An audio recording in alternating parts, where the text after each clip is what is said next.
ಮೈಸೂರು ಸುದ್ದಿ 2026-27ನೇ ಸಾಲಿನ ಬಜೆಟ್ನಲ್ಲಿ ರೈತರ ಸಾಲ ಸಂಪೂರ್ಣ ಮನ್ನಾ ಮಾಡಲು ಕರ್ನಾಟಕ ರಾಜ್ಯ ರೈತ ಸಂಘ ರೈತ ಬಣ ಒತ್ತಾಯ. ಮುಖ್ಯಮಂತ್ರಿ ಸಿದ್ದರಾಮಯ್ಯ ಅವರು ಮಾರ್ಚ್ ಆರಂಭದಂದು ಮಂಡಿಸಲಿರುವ 2026-27ನೇ ಸಾಲಿನ ಬಜೆಟ್ನಲ್ಲಿ ರಾಜ್ಯದ ರೈತರ ವಿವಿಧ ರಾಷ್ಟ್ರೀಕೃತ ಬ್ಯಾಂಕ್ಗಳು, ಸೊಸೈಟಿ ಮತ್ತು ಸಹಕಾರಿ ಸಂಘಗಳ ಸಾಲವನ್ನು ಸಂಪೂರ್ಣ ಮನ್ನಾ ಮಾಡಬೇಕೆಂದು ಕರ್ನಾಟಕ ರಾಜ್ಯ ರೈತ ಸಂಘ ರೈತ ಬಣದ ರಾಜ್ಯ ಅಧ್ಯಕ್ಷರಾದ ಇಂಗಲಕುಪ್ಪೆ ಕೃಷ್ಣೇಗೌಡ ಇಂದು ಮೈಸೂರಿನ ಜಲದರ್ಶಿನಿಯಲ್ಲಿ ಪತ್ರಿಕಾಗೋಷ್ಠಿ ನಡೆಸಿ ಒತ್ತಾಯಿಸಿದರು. ಮುಖ್ಯಮಂತ್ರಿ ಸಿದ್ದರಾಮಯ್ಯ ಅವರು ರೈತರ ಕುರಿತು ಮಾತನಾಡುವಾಗ, ತಾವು ರೈತರ ನಾಯಕ ಪ್ರೊಫೆಸರ್ ನಂಜುಂಡಸ್ವಾಮಿಯವರ ಶಿಷ್ಯ, ನಾನು ರೈತ ಸಂಘದಲ್ಲಿ ಇದ್ದೆ, ನನಗೂ ರೈತರ ಕಷ್ಟ ಗೊತ್ತು, ತಾವು ರೈತ ಪರ ಎಂದು ಎಲ್ಲಾ ವೇದಿಕೆಗಳಲ್ಲಿ ಹೇಳಿಕೊಳ್ಳುತ್ತಿದ್ದು, 2026-27ನೇ ಸಾಲಿನ ಬಜೆಟ್ನಲ್ಲಿ ರಾಜ್ಯದ ರೈತರ ಸಂಪೂರ್ಣ ಸಾಲ ಮನ್ನಾ ಮಾಡುವ ಮೂಲಕ ತಾವು ನಿಜವಾಗಿಯೂ ರೈತರ ಪರ ಎಂದು ಸಾಬೀತು ಮಾಡಬೇಕು ಎಂದು ಸವಾಲು ಹಾಕಿತ್ತು. ಕರ್ನಾಟಕದ ಲಕ್ಷಾಂತರ ಬಡ ರೈತರ ನಮೂನೆ 50, 53 ಮತ್ತು 57ರ ಅಡಿಯಲ್ಲಿ ಬಗಾರ್ ಹುಕುಂ ಭೂಮಿ ಸಕ್ರಮಗೊಳಿಸಲು ಅರ್ಜಿ ಸಲ್ಲಿಸಿ ವರ್ಷಗಳಿಂದ ಕಾಯುತ್ತಿದ್ದಾರೆ. ಮುಂದಿನ ಬಜೆಟ್ನಲ್ಲಿ ಈ ಅರ್ಜಿಗಳು ಶೀಘ್ರ ವಿಲೇವಾರಿ, ಅರ್ಹ ರೈತರಿಗೆ ಭೂ ಹಕ್ಕು ಮಂಜೂರಾತಿ ಮತ್ತು ಬಗರ್ದು ಡಿಜಿಟಲ್ ಪ್ರಕ್ರಿಯೆಗೆ ವಿಶೇಷ ನಿಧಿ ಮತ್ತು ಕಟ್ಟುನಿಟ್ಟಿನ ನಿರ್ದೇಶನಗಳನ್ನು ಒದಗಿಸಬೇಕು. ಇದರಿಂದ ರಾಜ್ಯದ ರೈತರ ಜೀವನೋಪಾಯ ಸುಧಾರಿಸಿ ರಾಜ್ಯದ ಕೃಷಿ ಅಭಿವೃದ್ಧಿಗೆ ದೊಡ್ಡ ಕೊಡುಗೆ ನೀಡಿದಂತಾಗುತ್ತದೆ. ಕುರ್ಚಿ ಕಚ್ಚಾಟ ಬಿಟ್ಟು ರೈತರ ಇದ್ದಾಗ ಕಾಪಾಡಿ. ರಾಜ್ಯದಲ್ಲಿ ಮುಖ್ಯಮಂತ್ರಿ ಕುರ್ಚಿ ಕಚ್ಚಾಟದಿಂದ ಅಭಿವೃದ್ಧಿ ಕುಂಠಿತಗೊಂಡಿದೆ. ಇವರ ಕಚ್ಚಾಟದಿಂದ ರಾಜ್ಯದಲ್ಲಿ ಅಭಿವೃದ್ಧಿ ಸರ್ಕಾರ ಗ್ಯಾರಂಟಿಗಳ ಹಿಂದೆ ಬಿದ್ದು ರಸ್ತೆ, ನೀರಾವರಿ, ಕೈಗಾರಿಕೆ ಮುಂತಾದ ಯೋಜನೆಗಳನ್ನು ಕೈಗೆತ್ತಿಕೊಂಡಿಲ್ಲ. ಇದರಿಂದ ರೈತರ ಬಡವರ ಅಭಿವೃದ್ಧಿ ಕನಸಾಗಿದೆ, ನಿರುದ್ಯೋಗ ಹೆಚ್ಚಾಗಿದೆ. ಕೂಡಲೇ ಕುರ್ಚಿ ಕಚ್ಚಾಟ ಬಿಟ್ಟು ಅಭಿವೃದ್ಧಿಯತ್ತ ಗಮನ ಹರಿಸಿ. ಈ ಸುದ್ದಿಗೋಷ್ಠಿಯಲ್ಲಿ ರಾಜ್ಯ ಸಂಚಾಲಕರಾದ ಕೆಆರ್ಎಸ್ ರಾಮೇಗೌಡ, ರಾಜ್ಯ ಕಾರ್ಯದರ್ಶಿ ಡಾಕ್ಟರ್ ಅರುಣ್ ಕುಮಾರ್, ಶಿವಪ್ರಸಾದ್, ತಮ್ಮನಗೌಡ, ಯೋಗೇಶ್, ಹಾಸನ ಜಿಲ್ಲಾ ಅಧ್ಯಕ್ಷ ತಾರಾ, ಮೈಸೂರು ಜಿಲ್ಲಾ ಅಧ್ಯಕ್ಷ ದಾಕ್ಷ, ಶಿವರಾಮ್ ಹಾಗೂ ರೈತ ಸಂಘ ಮುಖಂಡರುಗಳು ಹಾಜರಿದ್ದರು. ವರದಿ ಟಿಎಸ್ ಶಶಿಕಾಂತ್, ಮೈಸೂರು ಜಿಲ್ಲಾ ವರದಿಗಾರ. ಎಲೆಕ್ಟ್ರಾನಿಕ್ ಮೀಡಿಯಾ ಎಲ್ಲ ಪತ್ರಕರ್ತರಿಗೆ ಕರ್ನಾಟಕ ರಾಜ್ಯ ರೈತ ಸಂಘ ರೈತ ಬಣದ ವತಿಯಿಂದ ಸ್ವಾಗತವನ್ನು ಮಾಡ್ತೇನೆ. ಪತ್ರಕರ್ತ ಸ್ನೇಹಿತರಿಗೆ ಇವತ್ತು ವಿಷಯ ಏನಂತಂದರೆ, 6ನೇ ತಾರೀಕು ಬಜೆಟ್ ಏನು ಮಂಡನೆ ಮಾಡ್ತಾರೆ ಸನ್ಮಾನ್ಯ ಗೌರವಿತ ರಾಜ್ಯದ ಮುಖ್ಯಮಂತ್ರಿಗಳಾದಂಥ ಸನ್ಮಾನ್ಯ ಸಿದ್ದರಾಮಯ್ಯನವರು, ಅವರು ಯಾವಾಗಲೂ ಒಂದು ಮಾತು ಹೇಳ್ತಾ ಇರ್ತಾರೆ. ನಾನು ಪ್ರೊಫೆಸರ್ ನಂಜುಂಡಸ್ವಾಮಿಯವರು ನಮ್ಮ ಸ್ಫೂರ್ತಿ, ಅವರು ನಮ್ಮ ಗುರುಗಳು, ನಾನು ರೈತ ಸಂಘದಲ್ಲಿದ್ದೆ, ನಾನು ರಾಜಕೀಯಕ್ಕೆ ಬರಬೇಕಾದ್ರೆ ಪ್ರೊಫೆಸರ್ ನಂಜುಂಡಸ್ವಾಮಿಯವರು ನಮಗೆ ಪ್ರೇರಣೆ ಅಂತ ಹೇಳ್ತಾರೆ. ಅದರಿಂದಾಗಿ ಇಂದು ಸಿದ್ದರಾಮಯ್ಯನವರು ಇನ್ನು ಯಾವತ್ತು ಮುಖ್ಯಮಂತ್ರಿ ಆಯ್ತಾರೇನೋ ಗೊತ್ತಿಲ್ಲ. ಮುಖ್ಯಮಂತ್ರಿ ಅವಧಿ ಅವ್ರಿಗೆ ಸಿಕ್ಕಿದೆ 2 ಸಲ. ಜೊತೆಗೆ ಇದು ಕೊನೆಯ ಬಜೆಟ್ ಅಂತ ಮಂಡನೆ ಮಾಡ್ತೀನಿ ಅಂತ ಅವರೇ ಎಲ್ಲ ಕಡೆ ಹೇಳ್ಕೊಂಡಿದ್ದಾರೆ. ಅದರಿಂದಾಗಿ ಅವರೇನಾರ ಈ ಭೂಮಿ ತಾಯಿ ಮೇಲೆ ಹುಟ್ಟಿ ಬೆಳೆದು ರೈತರು ಋಣ ತೀರಿಸಬೇಕು ಅಂತಂದರೆ ರೈತರ ಸಾಲ ಸಂಪೂರ್ಣ ಮನ್ನಾ ಮಾಡಬೇಕು ಈ ಸರ್ಕಾರದ ಮುಖ್ಯಮಂತ್ರಿಗಳು ಸಿದ್ದರಾಮಯ್ಯನವರು.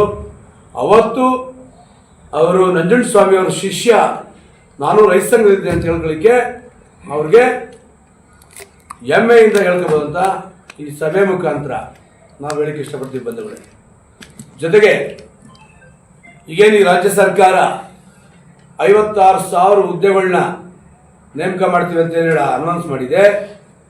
ಒಂದೇ ಒಂದು ಜಿಲ್ಲೆಯಲ್ಲಿ, ಉತ್ತರ ಕರ್ನಾಟಕದ ಧಾರವಾಡ ಜಿಲ್ಲೆಯಲ್ಲಿ ಏನು ನಡೀತು ಅಂತ ನಮಗೆಲ್ಲ ಗೊತ್ತಿದೆ. ಯುವತಿ ಮಿತ್ರರು, ನಿರುದ್ಯೋಗಿಗಳು ಯಾವ ಮಟ್ಟಕ್ಕೆ ಹೋಗಿದ್ದಾರೆ ಅಂತ ತಮಗೆಲ್ಲ ಗೊತ್ತಿದೆ. ರಾಜ್ಯದಲ್ಲಿ 31 ಜಿಲ್ಲೆಯಲ್ಲಿ, ಒಂದು ಜಿಲ್ಲೆಯಲ್ಲಿ ಆ ಮಟ್ಟಕ್ಕೆ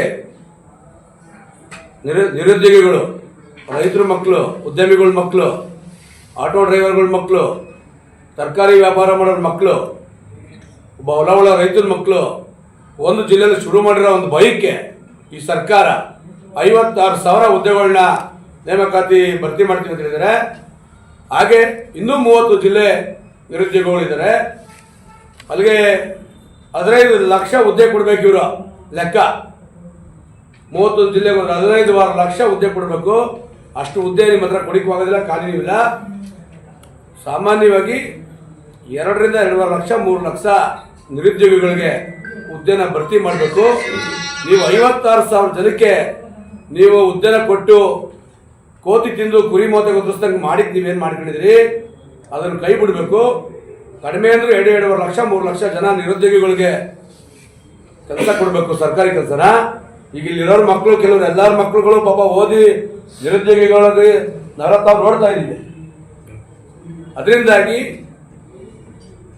2 ರಿಂದ 2.5 ಲಕ್ಷ ಜನ, ತಪ್ಪಿದ್ರೆ 3 ಲಕ್ಷ ನಿರುದ್ಯೋಗಿಗಳಿಗೆ, ವಿದ್ಯಾರ್ಥಿನಿ ಮತ್ತು ವಿದ್ಯಾರ್ಥಿಗಳಿಗೆ ಕೊಡಬೇಕು ಸರ್ಕಾರ. ಜೊತೆಗೆ ಏನು ಬಗರ್ಗುಂ ಭೂಮಿ ಹೋದ ಸರ್ಕಾರದ ಇದ್ದಾಗ ಅರ್ಜಿ ಹಾಕಿಸ್ತಲ್ಲ, ನಿಮಗೆ ದುರಸ್ಪೋರ್ಟ್ ಮಾಡ್ಕೊಡ್ತೀವಿ ಅಂತೇಳಿ, ಅದನ್ನು ಇನ್ನೂ ನೀವು ಜಾರಿ ಮಾಡೋಕ್ಕಾಗಿಲ್ಲ. ಆಯ್ತು, ಈಗ ನೀವು ಮಾಡಿದವ್ರು ಪರವಾಗಿಲ್ಲ. 26-27ನೇ ಸಾಲಿನಲ್ಲಿ ಬಗರ್ಗುಂ ಭೂಮಿನ ರೈತರಿಗೆ ಮಂಜೂರು ಮಾಡಬೇಕು.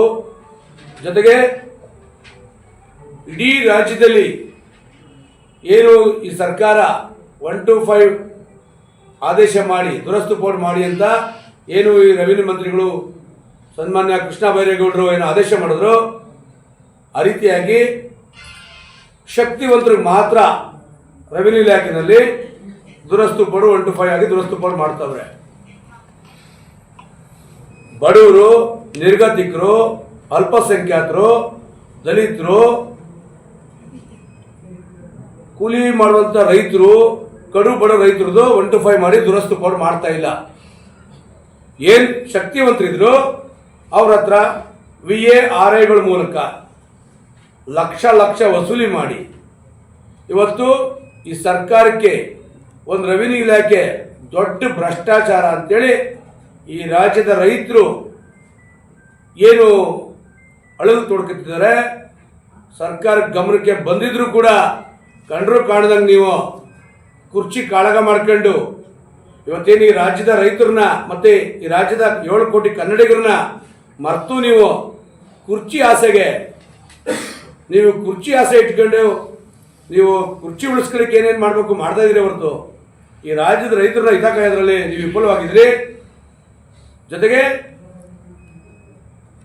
ಈ ಸರ್ಕಾರಕ್ಕೆ ಒಂದು ಸ್ವಲ್ಪ ಕಿಂಚಿತ್ ಗೌರವ ಇದ್ರೆ, ಮಾನ ಮರ್ಯಾದೆ ಅಂತ ಏನಾದ್ರು ಇದ್ರೆ ರೆವಿನ್ಯೂ ಇಲಾಖೆಗೆ ಕೂಡಲೇ ಲಗಾಮ ಹಾಕಬೇಕು. ಇಲ್ಲ ಅಂತ ಅಂದ್ರೆ ಪ್ರತಿಯೊಂದು ತಾಲೂಕು ಆಫೀಸ್ ಹತ್ರ ರೈತರುಗಳು ತುಂಬಾ ವಿಕೋಪಕ್ಕೆ ಇಳ್ಕೊಂಡು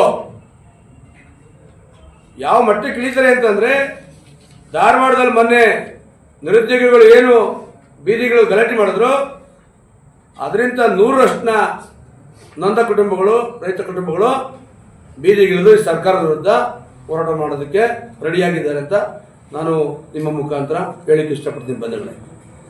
ಜೊತೆಗೆ ಸಬ್ಸ್ಕ್ರೈಬ್ ಬಟನ್ ಮೇಲೆ ಕ್ಲಿಕ್ ಮಾಡಿ ಹಾಗೂ ನಮ್ಮ ಹೊಸ ವಿಡಿಯೋಸ್ ಅಪ್ಲೋಡ್ಗೋಸ್ಕರ ಪಕ್ಕದಲ್ಲಿ ಕಾಣುವ ಬೆಲ್ ಬಟನ್ ನಮ್ಮೆಲ್ಲ ವಿಡಿಯೋಗಳನ್ನ ಲೈಕ್ ಮಾಡಿ, ಶೇರ್ ಮಾಡಿ ಹಾಗೂ ಕಮೆಂಟ್ ಮಾಡಿ.